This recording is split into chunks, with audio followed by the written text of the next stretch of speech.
Sa kabila naman po ng masamang imahe ng Basilan para sa karamihan, hindi maitatanggi na hitik sa magagandang summer destinations at masasarap na pagkain ng probinsya. Yan ang ating tuklasin sa trip sa tag-init ni Katrina Son.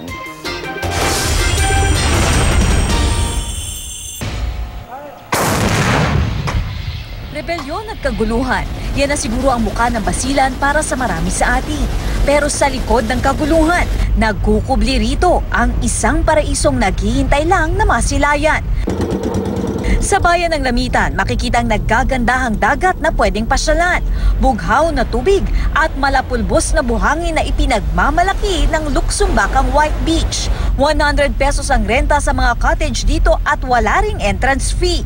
Sa Lamitan din makikita ang Kalusugan Beach. Bagaman pribado, ay bukas ito sa publiko at wala ring entrance fee. Ipinagmamalaki rin ng Basilan ang Bulinga Falls na nasa Lamitan pa rin. Ang malamig at sariwang tubig, galing pa ng kabundukan. Ang mga turista, enjoy rin sa pagtalon mula sa taas ng falls. Libre ang mag-picnic sa lugar at wala ring bayad ang mga cottages. Mahigit 1 oras na biyahe naman mula sa Lamitan, mararating ang bayan ng Sumisip. Dito makikita ang nakakabighaning isla ng Tinusi. Kulay asul ang dagat na may malapulbos na buhangin. At sa loob lamang ng 20 minutos ay may ikot at makikita mo na ang ganda ng buong isla. Pero hindi lang mata ang mabubusog sa magandang tanawin dahil ang iba't ibang putahing handog ng karagatan ang bubusog naman sa inyong mga tiyan.